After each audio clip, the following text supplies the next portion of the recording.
Assalamualaikum warahmatullahi wabarakatuh. Saya Prilia Yuliantika dengan NIM 2321010400025 dari kelas D2 PGMI.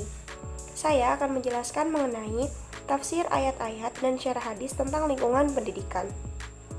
Yang mana nantinya saya akan membahas pengertiannya terlebih dahulu, kemudian dilanjutkan dengan macam-macam lingkungan pendidikan, ayat yang membahas tentang lingkungan pendidikan, dan yang terakhir, hadis yang menerangkan tentang lingkungan pendidikan. Langsung saja ke pengertian lingkungan pendidikan. Lingkungan secara umum diartikan sebagai kesatuan ruang dengan segala benda, daya, keadaan, dan makhluk hidup, termasuk manusia dan perilakunya, yang mempengaruhi kelangsungan kehidupan dan kesejahteraan manusia serta makhluk hidup lainnya. Pendidikan adalah usaha sadar dan terencana untuk mewujudkan suasana belajar dan proses pembelajaran atau pelatihan agar peserta didik secara aktif dapat mengembangkan potensi dirinya supaya memiliki kekuatan spiritual keagamaan, emosional, pengendalian diri, kepribadian, kecerdasan, akhlak mulia, serta keterampilan yang diperlukan dirinya dan masyarakat.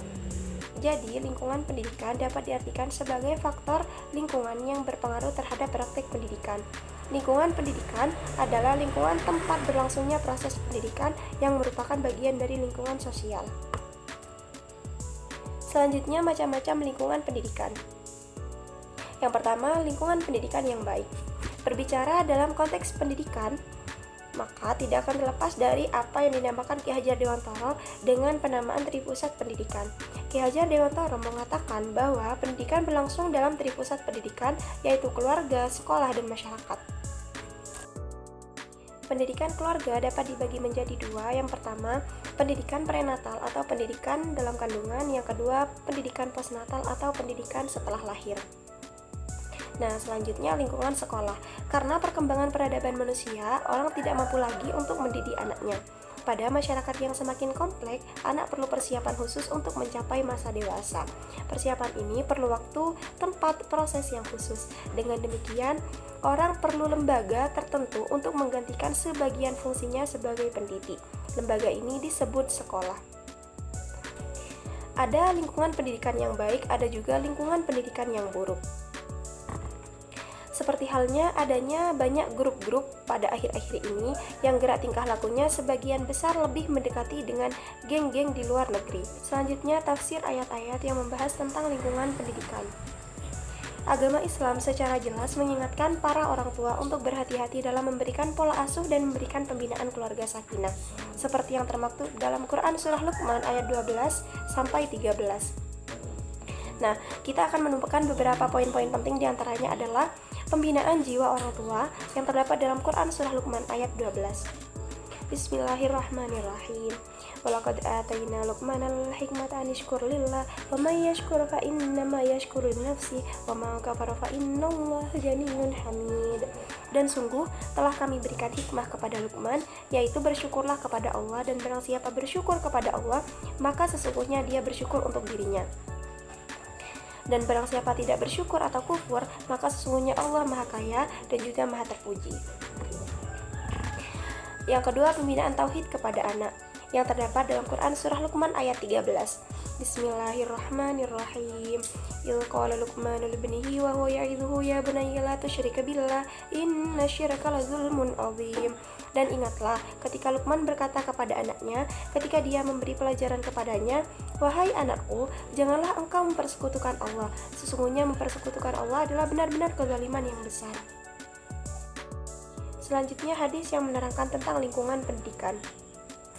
Yang pertama, lingkungan keluarga, yang artinya dari Abu Hurairah radhiyallahu anhu berkata, Rasulullah SAW bersabda, tidak ada dari seorang anak Adam melainkan dilahirkan atas fitrah, maka kedua orang tuanya lah yang menjadikannya beragama Yahudi atau beragama Nasrani atau beragama Majusi. Bagaikan seekor binatang yang melahirkan seekor anak. Bagaimana pendapatmu? Apakah didapati kekurangan? Kemudian Abu Hurairah membaca firman Allah dalam Quran Surah Ar-Rum ayat 30, tetaplah atas fitrah Allah yang telah menciptakan manusia menurut fitrah itu. Tidak ada perubahan pada fitrah Allah atau agama Allah. Hadis riwayat muttafaq alaih. Yang kedua, lingkungan masyarakat, yang artinya diriwayatkan dari Abu Sa'id Al-Khudri radhiyallahu an, beliau berkata, Saya mendengar Rasulullah SAW bersabda, barang siapa di antara kalian yang melihat kemungkaran, maka hendaklah ia merubahnya dengan tangannya. Jika ia tidak mampu, maka dengan lisannya, dan jika ia tidak mampu, maka dengan hatinya, dan itu adalah selemah-lemahnya iman. Hadis riwayat Muslim. Yang ketiga, pengaruh lingkungan teman, yang artinya dari Abu Musa al-Asy'ari radhiyallahu an bahwasanya Nabi SAW bersabda, sesungguhnya perumpamaan bergaul dengan teman solih dan teman nakal adalah seperti berteman dengan pembawa minyak kasturi dan peniup api. Pembawa minyak kasturi itu ada kalanya membawa minyak kepadamu, atau ada kalanya kamu membeli daripadanya, dan ada kalanya kamu mendapatkan bau harum darinya. Dan peniup api itu ada kalanya ia membakar kain bajumu, dan ada kalanya kamu mendapatkan bau busuk daripadanya. Hadis riwayat muttafaq alaih. Jadi kesimpulannya di sini, lingkungan pendidikan meliputi lingkungan keluarga, sekolah, dan masyarakat yang memiliki peran penting dalam pembentukan karakter dan pendidikan anak. Lingkungan pendidikan yang baik seperti lingkungan keluarga yang memberikan pendidikan prenatal dan postnatal, serta lingkungan sekolah yang mengajarkan nilai-nilai agama dan moral dapat membantu dalam pembentukan pribadi yang baik. Sebaliknya, lingkungan pendidikan yang buruk seperti lingkungan masyarakat yang dipengaruhi oleh perilaku negatif dan lingkungan teman yang tidak sehat dapat memberikan pengaruh yang merugikan bagi perkembangan anak. Oleh karena itu, penting bagi orang tua dan masyarakat untuk memberikan perhatian dan pengawasan yang baik terhadap lingkungan pendidikan anak. Sekian dari saya, kurang lebihnya saya mohon maaf. Wassalamualaikum warahmatullahi wabarakatuh.